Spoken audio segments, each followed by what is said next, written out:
just had a piss. I've just realised I've been sitting here for the past several minutes, having recorded some of this show already, and I stopped for a little break as I do between segments.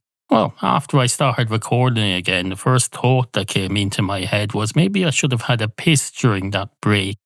But now I've just realised I did have a piss. I had more than a piss during that break, but I had a piss as part of it. So let me just make that clear to myself. During the next gap, maybe I'll be listening back to this and uploading it during the break and thinking, oh, maybe I should have a piss now. No, you already had a piss. Not only that, now you've already realised that he already had a piss.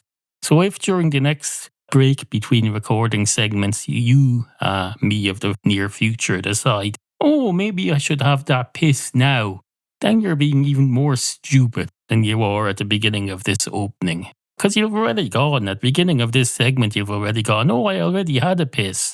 So now you're going to go, maybe I should have that piss again during the next break. No, don't be fucking ridiculous. You make yourself sound ridiculous. And I know you're thinking you're doing this in the privacy of your spare room. You don't have to broadcast the part that makes you sound ridiculous, but you know pure well that you will. You pull out this now, you're going to proudly put it up as your cold open again, because you're obsessed with your cold opens now. You've had 3 or 4 cold opens in a row and you think, oh, this is the way to go. Makes me sound like a professional podcaster. I do these cold opens. Looks like it's all thought out. But this one sounds like it's not thought out at all. In fact, it's the opposite of thinking. You've done the opposite of thinking. You've done your thinking during the break and thought, oh, I've already had a piss after this. And then during the segment, you're going, I should have had a piss during the break when you already had one. So you're doing the opposite of thinking. You're actively not thinking. And what does that tell you? What does that tell new subscribers here? They come along and think, oh, this fella, what's it say there? Into your head. Some fella talking about every topic under the sun according to the episode description. But then I listen to it. He comes out with that drivel. What's a listener supposed to make of that? And you're putting this in as the cold open. So it's the very first thing they hear. The very first thing they think, oh, well, I'll try this new podcast now. It says Into Your Head, presses play, and it's you going either, I should have had a piss, or maybe I shouldn't have had a piss, or whatever it was you said. I can't even remember now, because I'm too busy trying to put some sense into you, the me of the recent past. Except it's not the me of the recent past. It's the, oh Christ, I'm talking to my future self during the next gap. Isn't that right? But as you listen to this, me of the near future, if you're listening to this during the break between the recording of this segment and the recording of the next one, then I'm the you of your recent past. That doesn't mean anything to the listener. That's just wasting their time. They're just wasting their time now, wasting their time. In what? Nearly 4 minutes now we're at this. Just wasted their time. This is like when a teacher has to stop in the middle of the class to give out to someone. And then 3 minutes into it, they're going, look, you've wasted everybody's time here. Oh, look at all these little faces here trying to learn maths. And you're wasting their time. Everyone else is here to learn. And you're wasting everybody's time. It's like that. Except it's the teacher that's wasting everyone's time by telling the teacher to stop wasting everyone's time. That's what I'm doing here. Fucking ridiculous. Into your head. Into your head. Into your head. Into your head. Into your head. We've a lot to get on with today. Items that need to be attended to, issues that I'm not particularly happy about that belch. Just let me point out, much as I quite enjoy the occasional getting a belch out and leaving it in if it comes at an interesting time, like right at the beginning of a segment. But no, that belch I'm not happy with. It sounds good, I know, it sounds quite impressive. But it comes from this beverage that I'm not enjoying. It doesn't feel well deserved. Feels like the beverage is putting out belches that I can't cash. And that wouldn't be an issue if I was doing it without involving me. But it's putting out these checks in the form of belches that are going through my body. And the reason I can't cash them is because it tastes like piss. This beverage tastes like piss. It doesn't deserve to become an audible belch. It doesn't. I was cashing these checks and it's putting them through my system, putting them through my account, so I have to deal with them. Of course, that's trapped me now. I spent 2 minutes talking about the belch. If I remove the belch itself, then you won't know what I'm talking about. Or you will, because I've explained, but you won't hear the belch. And you'll think, well, it can't have been much of a belch if we can't even hear it. So I'm between a rock and a hard place. Well, at least now I've got a 2.5 minute cold open involving a belch. Now, I started by saying you join me at a tremendously exciting moment and all that. And that's not usually something you do as a cold open. And that's going to be a problem. Maybe I'll be able to edit that out. So if you hear this as a cold open, it means I've successfully edited out the part that sounds like it's after the opening theme music. So that'll be good. Well done me if I've managed to do that. Anyway, we've a lot to get on with today. Items that need to be attended to, issues that need to be addressed, topics. Oh, topics. We've got lots and lots of topics. We're positively booming to the seams with topics. We've got topics coming out of this harmonica. Well, I'm not going to play it because I'm not confident that I have my new system in place properly yet that will make sure the harmonica doesn't get locked out by the processing thing. So harmonica, you'll have to just wait a little while more before you start making appearances on this program again. The harmonica segments are better if they're spontaneous anyway.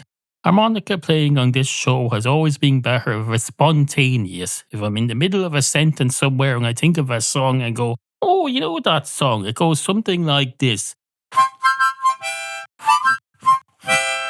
In case it doesn't turn out in the recording, I just blew on the harmonica there. But I did that spontaneously, you see. So it's much better. You have to be spontaneous. Don't go planning everything. Don't have a fucking running order. It's probably not obvious at all, but I don't have a running order. It doesn't start with cold open, piss thing, opening that other thing. If I did have a running order, I'd have fucked it up royally already just by doing this segment. Because I've already done another segment to start where you join me at a tremendously exciting moment. And you can't use both of those, so that's going to be a problem now. Maybe I should have a running order. Here's what I'll do. I'll look at this list of segments that I've already recorded and use that as a running order. The first one says cold open plus teacher piss. Oh, now wait, that's not going to work because a running order is a thing you look at and it says do this first. Well, I've already done that. That's a thing I've already done. I've already done the cold open teacher piss thing. In fact, the reason that exists is because I've already done it. That's the name of the file. So it says that. And then there's another one after that. It just says 280624 1544 corresp. If I turn the screen sideways, it will probably show the rest of the word correspondence. We'll do that later. Because I have a big computer screen. I can show the whole of the word correspondence without a fuss. And just open it up and it'll show me the whole thing. Although now that you mention it, I may be looking at it in a column view where I have too many columns added. And I may have to cut off the word correspondence. But I can just drag a thing over and say, oh, I wonder what that is. It's a correspondence. That's what it is. So if I'm not sure when I'm looking at it, it'll say correspondence and then undance. And now, of course, this segment now, I talk about that as well. So this segment will probably be named something like talking about the word correspondence. So there's going to be two files that both have correspondence in the name. So I'm going to be looking at them now and I'll see corresp. And then I'll have to look and I'll say, oh, I wonder which one that is. And then I'll open it up and it'll say, oh, it's correspondence. So that's the correspondence one. But then I'll open up the other one and I'll think, wait a minute, these are both correspondence. Which is the right one? So I'll need to open the column wider so it shows me more of that. So maybe I'll name this segment something whereby I put something in before the word correspondence that tells me this is the segment that talks about looking at the list of files later on the computer. I'll have to shorten it. Maybe I can call it. How do you call it? I don't fucking know. It doesn't really matter. This is all bollocks anyway. It's just, maybe I'll call it all bollocks. That's what I'll do. I'll call this thing all bollocks. Doesn't matter at all. Doesn't make a blind bit of difference. I'm just going to put it into another thing later. I wasted 5 minutes on this. I wasted 5 minutes of your time on this now. I've already done the thing earlier where I talked about wasting your time by trying to remember whether or not I had a piss. I wasted several minutes of your time on that. Now I've wasted 5 minutes talking about whether I'm going to be able to see the word correspondence opened up on a wide screen and know that there's more than one correspondence segment. Oh, that's clearly bollocks. Clearly bollocks. That's what it is. But what are you going to do? What are you going to do? You're going to reach for your player, pick her up and look at her and say, what in the name of Christ is this? I'm going to make sure I never listen to this thing again.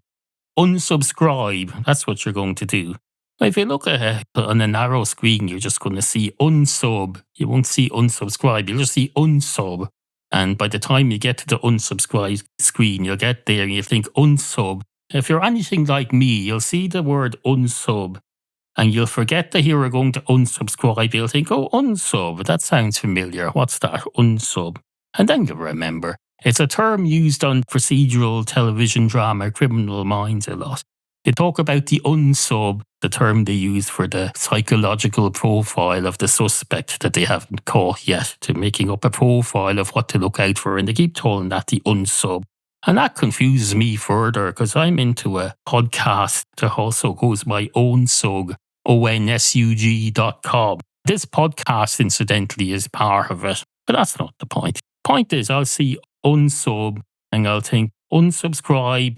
But then I'll go to unsubscribe, I'll see unsub, and I'll think, what in the name of Christ was I doing? And I'll think, oh, what's that? That's unsub. That's the thing from Criminal Minds. So then I'll remember, oh, there's another new season of that new weird Criminal Minds thing without the nerdy fella in it. So I must make a note to go and watch that later. But then when I'm thinking of that, I'll also think, wait, unsub. That's onsug. That's Frank's site, onsug, ONSUG. So there's unsubscribe shortened to unsub, which is the term used in Criminal Minds, but then I'll see unsub and then I'll think of, is this doing anything for you? I don't know, it probably isn't. Maybe I should leave it at this, but I don't want to. I want to turn it around, even if it means cutting out that last bit. I'll continue on and see if I can get it to go somewhere. I'll turn this juggernaut around. That's why they call it that, you know. It's a juggernaut. It's a jug of nothing. People like to say you turn this juggernaut around. They'll say it's like having a big, huge ship and it's really hard to slow it down and turn it around in mid-journey. But then what it implies in the name juggernaut is that it's a jug of nothing. There's no substance to it. It's hard to turn around because it's heavy and it's got momentum. But the stuff in it is unsubstantial. Unsubstantial. Unsub. Into your head. This is an interlude to today's episode of Into Your Head Podcast Hello. Today's episode of Into Your Head Podcast Hello. At time of recording, it's not going particularly well. Don't worry, I'll have that turned around by the time you hear it. Or else you'll never hear it at all. Well, you never hear it at all. I'll go delete this crap. I'll probably turn this thing around. The energy drinks are kicking in at last, so I'll turn this around. Sometimes there's a build-up to something and the build-up has to be left in. That's like a Stephen King book. You can't just skip to the last few chapters where everyone dies. No, you have to have a 900-page build-up where you tell them about everyone's history, about how they grew up in Castle Rock, broke all their legs at one point and went to retire and become an author in some house somewhere after a car crash. And then you have to have 100 pages about the time they spent there and all the people they met and they knew.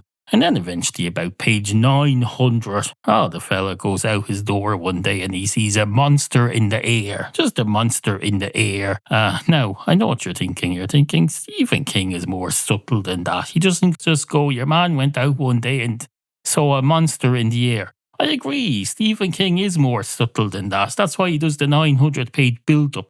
And then when you get to it, he goes, he went out one day and there was a monster in the air. And even that is a misrepresentation of what he does. I do realise that.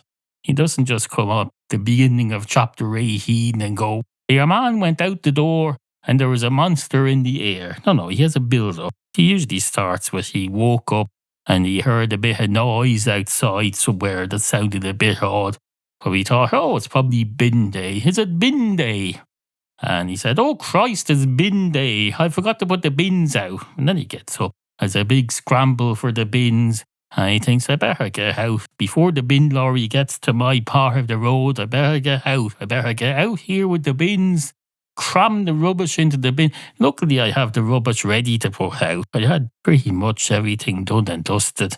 I changed the litter trays just before I went to bed and have the bags of litter sitting there. It is irresponsible. If you're changing the litter, don't put sitting in some bag in your kitchen beside the back door where there's food and everything. No, that's full of nitrate or whatever that thing that old piss, the chemicals that old piss lets out that you can smell in the air. Don't leave that in your house. Put it straight out into the bin. And then when you wake up the next morning and you hear the bin lorry coming, you won't be going, "Oh Christ, I haven't put the bag of cat litter out in the bin yet."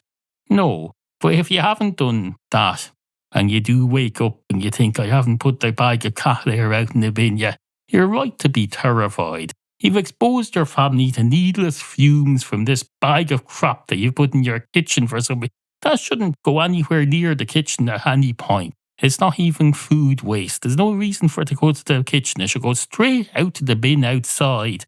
Now, I say that listeners from the olden days of this podcast may remember that one day, 10 or 15 years ago, walking out through my dining room with the discarded bags of litter and bring them out to the bin. So I was walking through the dining room 1 minute. And the next minute, I was standing in my back garden, dizzy, feeling nauseous, wondering what the fuck was going on. I still had the bags of litter in my hands for some reason, but I had no idea what was going on, so I went back inside. The wall of the dining room had blood on it. There was a big bowl of what looked like blood, but wasn't, on the dining room floor. It was, in fact, a bowl of water for one of the cats, but it had some of my blood in it, so it had gone all red. And there had caused huge splash of watery blood all over the wall. And then I realised I'd hit my head and I didn't even know it had happened. I probably did know it was happening while it was happening, but a minute later I had no memory of knowing that it happened. So hello to the me of the past, by the way, whatever part of my brain witnessed it. There's part of my brain that experienced that. It went through hitting my head against the wall and then just decided to forget it for some reason. Or maybe it was a malfunction of the memory. But there is some part of me in there, in this brain, in this skull here, that did experience whatever happened. Presumably I tripped and hit my head against the wall of the dining room there. And then apparently got up and picked up the 2 bags of cat litter and continued out into the back garden to the bin. And then I began making memories again at some point. Fucking ridiculous system. That's what it is. Although I am proud to say that when I did find myself confused and out in the garden, the first thing I did was pick up the bags of cat litter and bring them to the bin before I went back into the house to figure out what in the name of Christ was going on. And then I think I tried to vomit. And then I think I rang my wife and scared the crap out of her. And then it was all fine. Everything was fine. I can feel a scar in my head here. It gets itchy sometimes. Is a scar on your head supposed to get itchy? So maybe it's just dandruff. When I've recently cut hair, the scar gets itchy sometimes. And I go, oh, that's that old scar from years ago, like an old war scar, except it's from having cats. And I think, oh, that's making me itchy. But no, maybe it's just dandruff and it's nothing to do with the scar. I don't know. Would dandruff cause you to think your old scar from putting out the cat litter is itchy? I don't know. There are things you ask a doctor about and things you don't. You don't go, oh, do I have dandruff? Maybe it was nits you'd ask them. You might ask your doctor about your child itching if there's a possibility that they have nits. Of course, the first thing you would do is say, now, before I ask you this, I want you to know I'm asking you this because I've been told that some other demon child in the same school has nits. It's not my child that started it. I'm just watching out because I'm worried they might have it. That's what you do. You do the same with everything else to say, now, doctor, I think my child might have measles. Now, I want you to know Our family didn't create the measles. It was passed on to us by someone else at the school, if we have it. We didn't create the measles from scratch in our own home. We don't have a laboratory where we're creating measles. Someone else got it. Of course, we do that now. You're an anti-vaxxer. If you create measles in your own home, they'll say you're an anti-vaxxer. Well, maybe you've had your children vaccinated against all existing strains of measles, but you happen to create a new strain in your own home. Hey, you gave it to them by accident. Maybe that's what happened.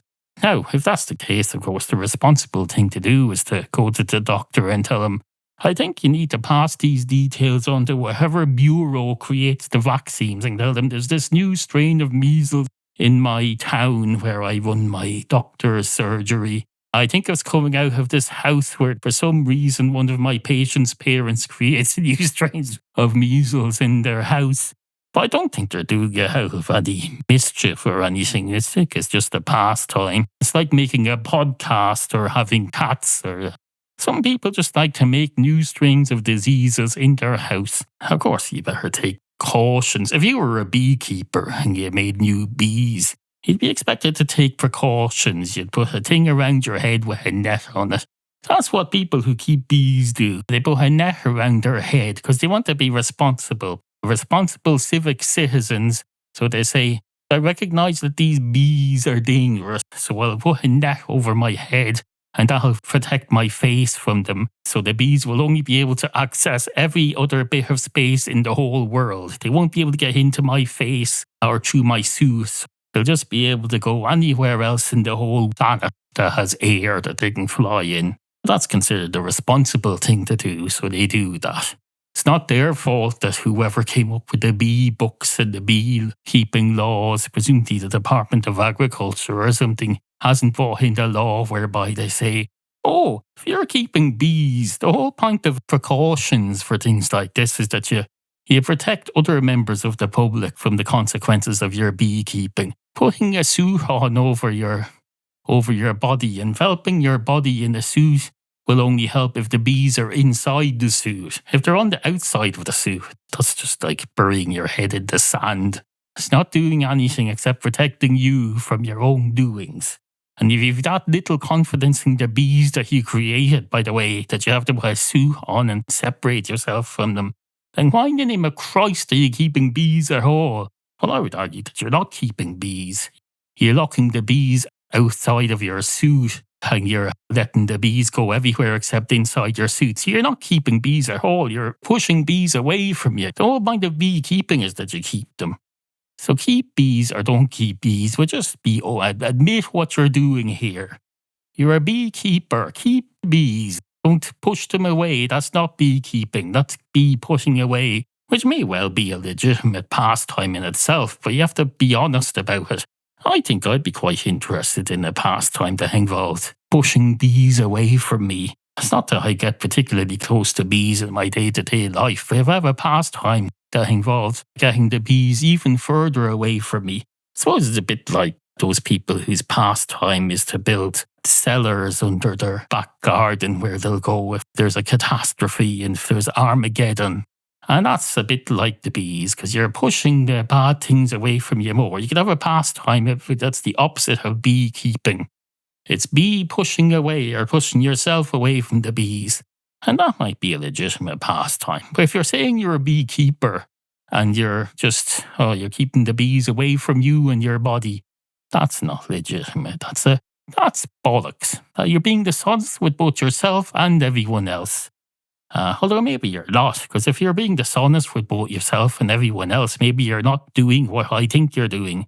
You're lying to me about it, and you're not doing that at all. I suppose that's possible. In which case, I take it all back. Well done. If you're a beekeeper and you are genuinely keeping bees inside your suit and locking them away from the outside world in with you, and it's just that you're lying, you're telling everyone else that you're keeping them out of the suit, because you don't want to look weird. That's fine, I understand. We all have to worry about what others think of our pastimes. People think I come into this room here and abuse energy drinks and talk crap for an hour or two once a week. People probably think I'm in here murdering people, so I don't tell them I'm a podcaster at all. I just say, no. Sometimes I like to go into the spare room and I just say stuff. And if there happens to be an apparatus here recording it, I try to prevent that by not speaking directly into the apparatus. I put a slight angle of 1 or 2 degrees. I put the apparatus pointed a couple of degrees off, which just happens to be what's recommended in the manual that comes with this apparatus, which just happens to be designed for making podcasts.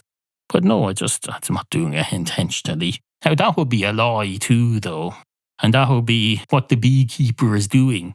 So I suppose make up your own mind as to whether you think that's good or bad. It's not for me to tell you what to think. This isn't church. This isn't you coming in here to have me tell you what to do. Do whatever you wish with it. I'm not going to tell you how to live your life. In fact, I'm not even going to tell you to live your life. If you want to throw your life away and spend it doing nothing and not live it, then that's fine. You might consider that to be living your life, because you're living, I don't know.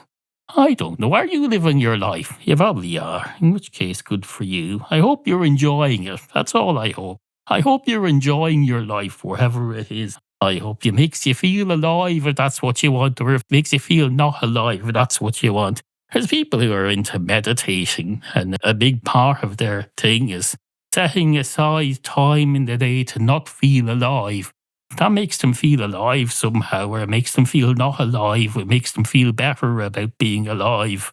And why would you discourage that? I wouldn't discourage that. Would you discourage that? And how? How would you discourage that? Would you police it somehow? Would you go, anyone who spends time in their own home feeling not alive should be sanctioned, or they should be, I don't know, disrupted in some way? Maybe every phone should come with some sort of a thing that's like a dog whistle. It can't be heard normally, but it can be heard by someone who's meditating too deeply, and it goes off. It plays a silent alarm only heard by people at some wavelength that only happens when they're too deep into meditation, and it automatically takes them out of that. Maybe that could be a thing. But that sounds a bit too much like big government, if you ask me. Do you really want the government doing that to you? Maybe it wouldn't be the government. Maybe it would be vigilantes. Maybe vigilantes will say, I'm sick of all this meditation shit that's going on. It's turning our young people into hippies. I'm going to create a thing. It'll be the new version of pirate radio. They get an illegal wavelength frequency and they put a signal out on that that disrupts all meditation. I'm probably putting ideas into people's heads now. No one's ever thought of that before, and they're going to hear this and think, oh, that's a good idea. I'll do that. Please don't. Are you going into your head? I have some outstanding listener correspondence here from some time ago from my friend Jerry in Southern California. He came back. He noticed a few months ago that I started podcasting again after 7 years. Had some correspondence here. I've been working through it gradually over the months because it's a long thing. Here's the next item on the list. If a dog eats somewhere other than his normal place, did he have a bowel movement? Oh, it's a pun. That's what it is. As Jerry says, if a dog eats somewhere other than his normal place, did he have a bowel movement? Well, I don't know anything about dogs, Jerry. But if a dog eats somewhere other than his normal place, and your first thought is to turn it into a shitting thing, I think, to be fair, that says more about you than it does about the dog. Because the dog isn't going, oh, look, I've had my eatings out of a different place than I normally do. Was that what you said? He says, if a dog eats somewhere other than... Oh, that's right. I wanted to make sure I read this correctly.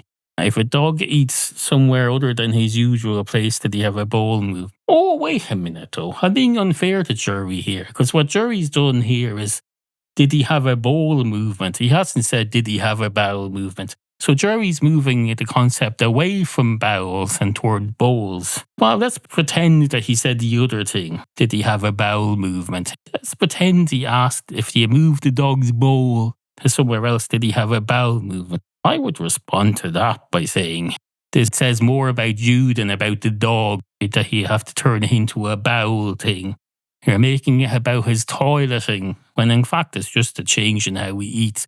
Now I know, changes in diet affect output. Dogs are obsessed with shitting and pissing. If you see a dog out in the street, every 3 seconds they're stopping to piss against something. Even a dog doesn't see, oh, the bowl has moved somewhere, turn that into a thing about shitting and go around telling everyone I had a bowl movement. That's changing my shitting. No, a dog isn't that obsessed with his own thing. And when he is obsessed with his own output, that's just instinct. He's not like he's thinking about her all day intellectually. No, it's just instinct. Thank you, Jerry. If anyone else would like to communicate with this program, you can communicate with this program. I haven't said it much since the comeback because there was nobody here.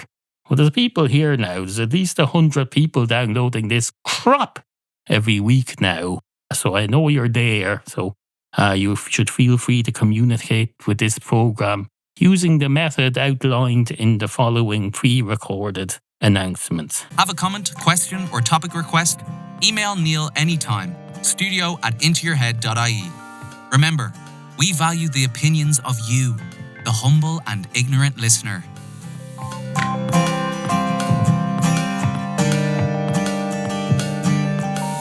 Two cats walk into a bar. One of the cats goes straight up to the bar counter and says, "Hello, can I have a pint of your finest water, please?" And the man behind the bar says, "Certainly, sir. Pint of my finest water coming up. Would you like sparkling water or would you like a bottle of piss?" And the cat says, "Well, how much piss is in the bottle? Will it fit into the pint glass?" And the man behind the bar says, "Well, there's less than a pint of water in the glass, but the glass itself won't fit into the pint glass. I suppose I could find a jug or something that the bottle might fit into. But it's traditional to decant the contents of the water into the glass, so you don't really put the bottle inside the glass at all. The bottle itself is a glass receptacle. It's a bit weird, to be honest. The bar is full of glasses of all different shapes and sizes, and you're supposed to reuse them after sanitizing them, of course. You reuse them, but the liquid itself comes in these bottles, and you don't reuse them. Well, you send them back to be reused, I suppose, but you don't. When you buy a bottle with liquid in it, for some reason it doesn't become part of your household receptacle collection. You don't empty the bottle and then wash it and then put her back in the press with the glasses and the plates and stuff. But if it's a glass that's not in the shape of a bottle, that's different. That's considered different. You put the glass in. Maybe the glass is considered to be made of superior quality than the bottle, even though it's both glass. Sure, to Christ, there isn't more than one type of glass. Is there some glass that's considered more upmarket? It's a fucking see-through thing. That's like saying some air is better than other air. It looks exactly the same. It's all air. The air in Chernobyl perhaps might be of lower quality. It still looks the same. If you got some Chernobyl air, perhaps in a spray dispenser, and you sprayed it in your house here, if you close the windows, as an experiment, you sealed off one of your rooms, went into the room, sealed off, maybe put some damp cloths against the window frames if they were a bit leaky, and closed the vents and everything, and then sprayed some Chernobyl fresh air into the room, you wouldn't notice any difference in the air around you. It would just look exactly the same boring old shitty air. Not that it's shitty, air is all the same. I suppose the thing about air is it doesn't look as good as it is. It has a functional design in terms of appearance. It just looks invisible.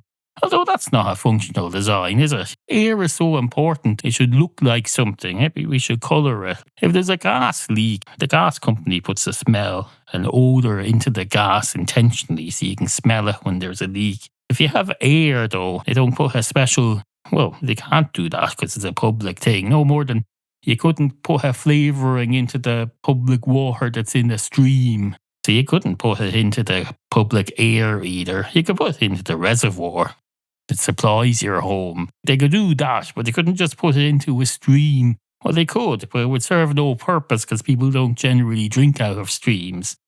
If you wanted to put a flavouring in the water so we could identify it and say, oh, this water comes with a flavouring, so we can tell that it's from the public utility and it's come from an approved public reservoir. Someone offers you bottle of water in the street and you wanted to make sure it's safe, you have a little taste of it. Spit it out afterwards if you're a bit worried about it. You have a bit of taste of the water, and if it tastes like the taste that is intentionally put into the reservoir water for the public supply, then you know it's safe. If it tastes like something else, then you know it might not be safe. Well, the same can't be achieved with the public oxygen supply, the public air supply. You can't put a flavouring into that. Well, maybe you can. I'm just assuming you can't. I'm just thinking now, maybe you can.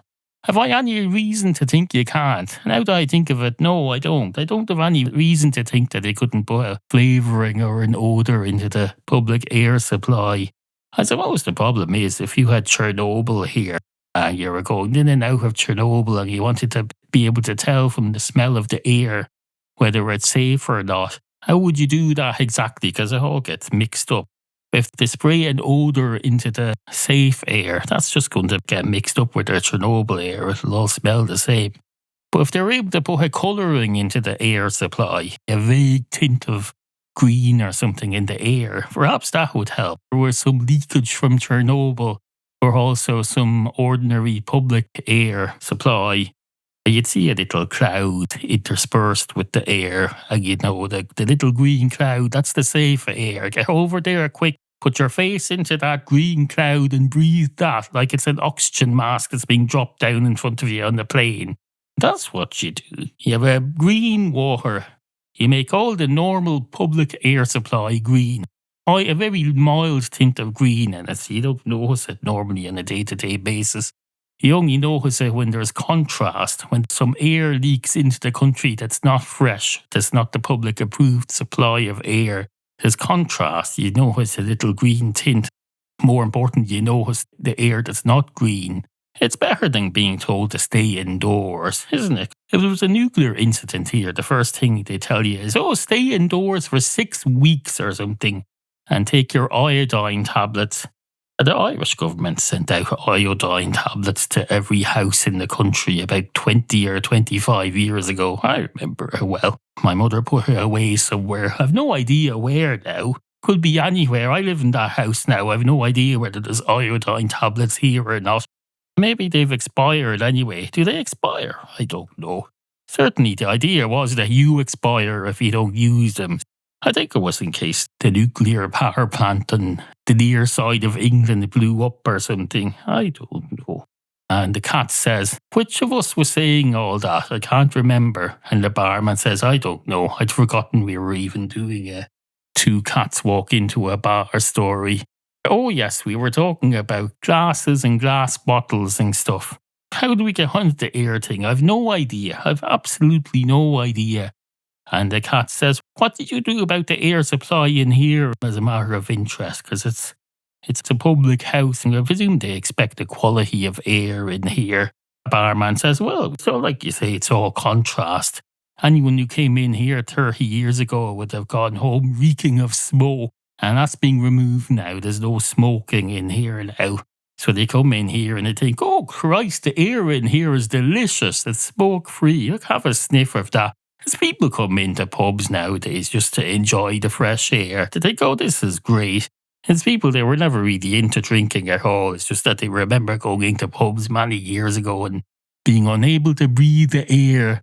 And they go in just for the novelty now. They said, oh, there's a pub. Will we call in and have a little breathe for ourselves? Of course, that's an issue for me because I don't make any money out of that. Although it doesn't cost me much because the air is free. I don't do anything to the air. Maybe I should do what we were just talking about doing with the Chernobyl stuff. If you mixed in some Chernobyl air into the ordinary air and then had the flavouring in the air so you can tell where the fresh air was and go and put your head in the cloud of green fresh air. If I do that in here, we'd have a breathing room in here beside the smoking room. People would come in here just to be in the smoking section because the smoking section would have fresh green air pumped into it every couple of minutes automatically in a cloud. And the people who go in there just to enjoy the contrast. People who always hated smoking in bars, they'd go into the smoking room just to go around and find a little cloud of green dispensed fresh air so they can go and breathe that and enjoy it. for the contrast. They'd probably pay for that, would they? There was a craze about 20 years ago where they started having oxygen bars in upmarket department stores in Dublin. People would go in and, I don't know if they sat at a bar, but there was a bar. You go in and breathe some air for half an hour or something. And then about 5 years ago, they brought in a bar where we go in and mix up your own tub of a particular brand of assortment chocolate. People get each other for Christmas and birthdays. You get your own empty tub and you pick out only the sweets you want and you make your own tub. And that replaced the oxygen thing.